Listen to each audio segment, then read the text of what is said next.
نبوت کے حوالے سے بھی عمران خان سے 100 دفعہ اختلاف کے باوجود عمران خان نے ختم نبوت کا مسئلے پر بھی علماء کو بلایا ہے، علماء سے ملاقات کی پوری کوشش کی، مگر بہت سے علماء، میں نام لینا مناسب نہیں سمجھتا، وہ عمران خان سے بولو بھائی نہیں ملے۔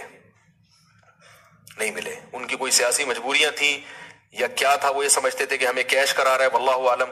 لیکن ایک اصولی بات ہے کہ جب آپ کو بلایا جا رہا ہے، علماء کو ساتھ بٹھانے کی حکومت کوشش کر رہی ہے، اور آپ اپنی سیاسی مجبوریاں یا کسی بھی بیس پر آپ نہیں بیٹھ رہے، تو پھر جب آپ کے خلاف قانون سازی ہوگی تو پھر آپ کو احتجاج کرنے کی اجازت، وہ کہہ سکتا ہے بھائی میں نے بلایا تھا آپ نہیں آئے، ختم، اب آپ کیوں مجھے قادیانی اور یہودی ایجنٹ کے تانے دے رہے ہو۔ تو ایسا ہوا ہے کہ عمران خان نے کوشش کی علماء کو ساتھ بٹھانے کی، چند علماء کو جو مشہور علماء ہیں، یعنی بڑے طبقے کے علماء ہیں، لیکن ان علماء نے انکار کر دیا۔ میں ان علماء پہ طنز نہیں کر رہا، ہو سکتا ہے ان کی کوئی مجبوری ہو کہ بھئی ہمیں کیش کرانا چاہ رہا ہے یا کیا کرنا چاہ رہا ہے، لیکن بات یہ ہے کہ ہم دلوں کا حال نہیں جانتے، ایسے تو کوئی بھی کہہ سکتا ہے، تو اس کے لیے حجت تمام ہو سکتی تھی۔ تو اللہ تعالیٰ مولانا طارق صاحب کو دنیا اور آخرت کی بھلائیاں دے، انہوں نے آگے بڑھ کے قدم اٹھایا تاکہ علماء اور حکومت کے درمیان فاصلے، اگر وہ بھی کہتے جاؤ تم یہودی ایجنٹ ہے، تمہیں تو پتہ نہیں کیا کیا جو فوج الزامات لگ رہے ہیں، تو وہ کہتا ٹھیک ہے بھائی ٹھیک ہے، پھر ہم نے جو یہ نعرہ لگایا مدینہ کی ریاست، ہم یہ نعرہ واپس لے رہے ہیں، یہ ملک سیکولر بنے گا، یہ اسلام کا قلعہ بنی نہیں سکتا۔ اس کے پاس ایک جواز ہوتا۔ اب ممکن ہے مدینہ کی ریاست بنائے یا نہ بنائے یہ تو میں نہیں جانتا، لیکن حجت تو تام ہو گئی نا، کہہ تو سکتے ہیں کہ آپ دعوے کیا کر رہے تھے اور آپ کر کیا رہے ہو۔ ان سے پہلے جو حکمران تھے وہ تو اسلام کا نام لینا ہی چھوڑ دیا تھا۔ میں ذاتی طور پر عمران خان کی جو بھی تقریر میں نے سنی ہے بلا مبالغہ، مجھے نہیں پتا کہ وہ یہودی ایجنٹ ہے یا نہیں ہے، مجھے نہیں پتا، لیکن اللہ کی قسم ان تقریروں میں جو مزہ آیا ہے وہ ایسے لگتا ہے جیسے کوئی عالم دین اور مولوی تقریر کر رہا ہو۔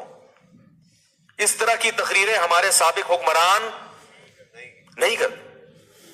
ہاں اس تقریر میں اگر اس عمران خان کی کہیں زبان لڑکھڑائے گی اس کو لوگ پکڑ کے بیٹھ جاتے ہیں۔ بات آ رہی ہے سمجھ میں؟ حضرت مولانا طارق صاحب نے یہ کہا کہ عمران خان کی بیوی پورے شرعی پردے میں آئی ہے، ماشاءاللہ، یہ پہلی دفعہ پاکستان میں ہوا ہے، تو یہ اچھی بات ہے نا۔ اگر اسکرٹ پہن کے آتی سب انگلیاں اٹھاتے، دیکھو ہم تو کہہ رہے تھے نا یہودی ایجنٹ ہے، برقعے میں آ گئی تو یہ کیا ہے؟ یہ کیموفلاج ہے، یہ لوگوں کو اب یہ خام خام میں شو مارنا ہے کہ ہم بھی کیا ہیں تھوڑا سا دین سے۔ تو آپ نے جب یہ فیصلہ کیا ہوا ہے کہ ہر چیز کو آپ نے الٹا ہی لے کے جانا ہے، تو پی ٹی آئی کے صدر کی بات نہیں کر رہا، میں حکومت کی بات کر رہا ہوں۔ پھر حکومت یہ کہے گی، کہنے میں حق بجانب ہوگی کہ ان مولویوں کو مطمئن کرنا ہمارے بس میں نہیں ہے، یہ نہیں مطمئن ہوں گے کچھ بھی کر لو۔ تو میرے بھائی اس سے علماء کو نقصان ہوگا، اس سے مذہب کو نقصان ہوگا۔ تو میں پھر یہ کہہ دوں کہ میں ہر چیز میں پی ٹی آئی کی یا عمران، اور پی ٹی آئی کی تو بات ہی نہیں کر رہا میں، پی ٹی آئی میں تو عجیب چیزیں پڑی ہوئی ہیں۔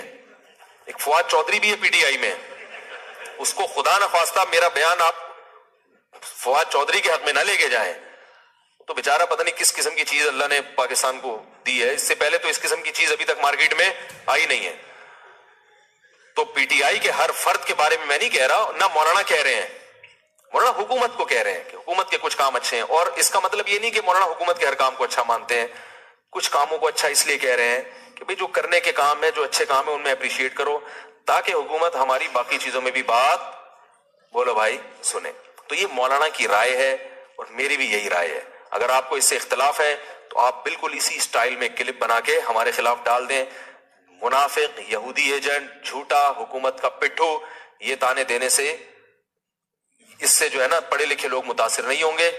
اس سے یہی ہوگا کہ جو چند جذباتی لوگ ہیں وہ آپ کے ساتھ کھڑے ہو جائیں گے، لیکن اس سے آپ کا جو امیج دنیا کے سامنے جائے گا وہ اچھا۔ میرا ایک کلپ چلا ہے نا، میں نے اس میں وہ دیا ہے کہ وہ معیشت کے بارے میں وہ ایک باپ بیٹے کی مثال دی ہے کہ ابا نے قرضہ لیا، پھر چاچا نے بھی قرضہ لے کے 2 ارب کا مقروض بنا دیا، اب تیسرا آئے گا تو ظاہر ہے وہ قرضہ بھی لے گا کہ روٹی تو کھلاؤ، لیکن وہ سارا نزلہ کس پہ اترے گا؟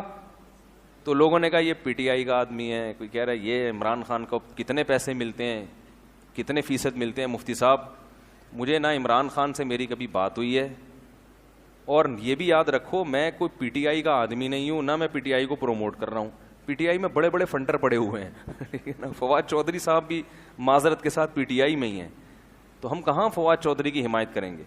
میری ذاتی رائے ہے, پی ٹی آئی کے بارے میں نہیں, ذاتی رائے ہے عمران خان کے بارے میں کہ کچھ تھوڑا سا ٹھیک لگتا ہے, واللہ عالم. لیکن میں کوئی پیغمبر نہیں ہوں, میں کوئی, مجھ پر وحی نازل نہیں ہوتی.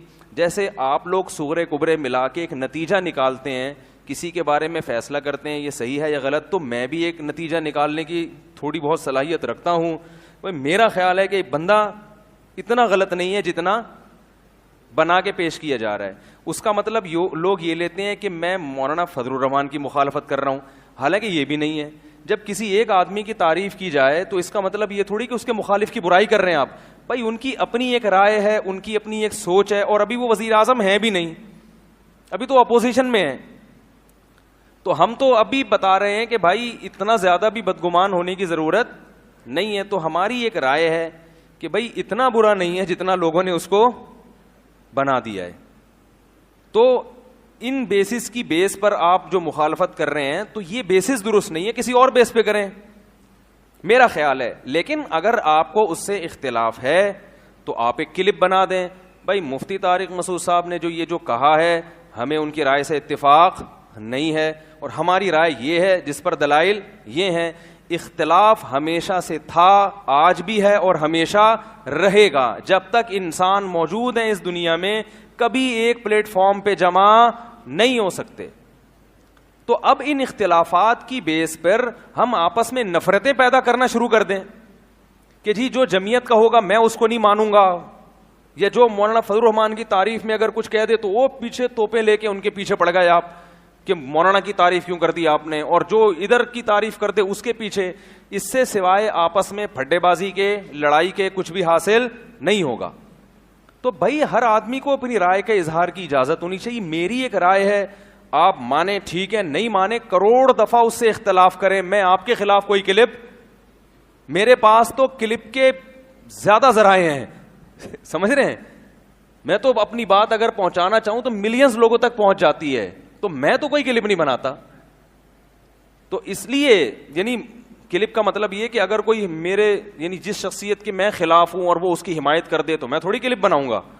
بھائی میری ایک رائے ہے کہ یہ اتنا برا نہیں ہے جتنا لوگوں نے بنا دیا.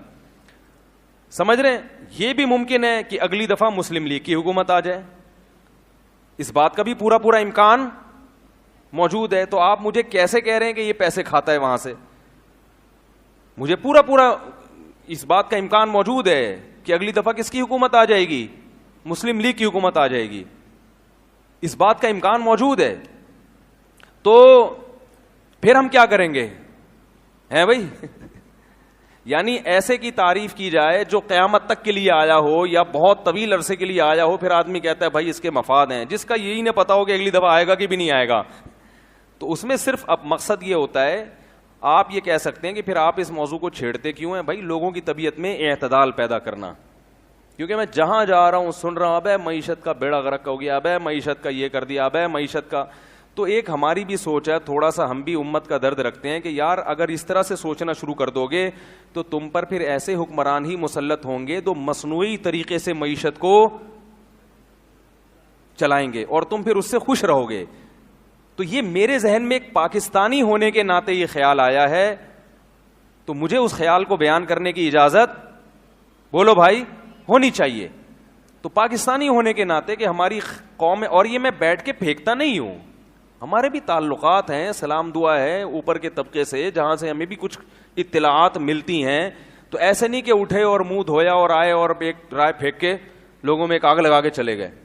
تو ایسا نہیں ہوتا, سوچ سمجھ کے کوئی بات کی جاتی ہے. لیکن پھر بھی ہم پیغمبر نہیں ہیں, ہم سے 100 دفعہ غلطی ہو. یہ بھی ممکن ہے کہ ہم اس بیان سے رجوع کر لیں, اور یہ بھی مطلب نہیں ہے کہ پی ٹی آئی کے جتنے کام ہیں ہم نے ان کو سیدھا کرنے کا ٹھیکہ, وہ جو کر رہے ہیں صحیح کر. بات ہو گئی تھی اس دن تو وہ کلپ میں صلواتیں بھی ٹھیک ٹھاک سننے کو ملی. تو میں ان صلواتیں کرنے والوں کو کہتا ہوں میں کوئی پی ٹی آئی کا آدمی نہیں ہوں, نہ میں پی ٹی آئی کو پروموٹ کر رہا ہوں. اگر میں کروں گا بھی تو ممبر پہ بیٹھ کے نہیں کروں گا. مجھے نہیں پتا, ہو سکتا ہے میں جے یو آئی کا آدمی ہوں, این ممکن ہے, اس بات کا پورا امکان, چاہے آپ اس کو کچھ بھی سمجھیں, ہو سکتا ہے میں اندر سے جے یو آئی کا آدمی ہوں. تو لیکن اور مولانا فضل الرحمان ہوتے تو ہو سکتا ہے میں ان کی حمایت کر رہا ہوتا, یار انہوں نے جو یہ کیا ہے اس میں ان کو غلط میں نے بتایا تھا نا ڈیزل کا جو مولانا پہ الزام لگا ہے وہ الزام درست نہیں ہے. وہ جو ڈیزل چوری کی کہانی ہے نا وہ آپ بڑوں سے جا کے پوچھیں, وہ بتائیں گے کہ وہ ڈیزل کی اصل کہانی کیا تھی. سمجھ رہے ہو سکتا ہے وہ کرپٹ ہو سکتا ہے بہت کچھ پیسہ کھایا ہو, لیکن ڈیزل والا جو الزام ہے وہ الزام درست, ڈیزل چوری کا جو الزام مولانا پہ لگا وہ الزام درست نہیں ہے. سمجھ میں آ رہی بات؟ بعض چیزیں صورتاً چوری ہوتی ہیں, حقیقتاً چوری نہیں ہوتی. اب زیادہ ڈیپ میں جا نہیں سکتے ہم, یہ ایسی کچھ ٹیکنیکل باتیں ہوتی ہیں جو ممبر پہ بیان کرنا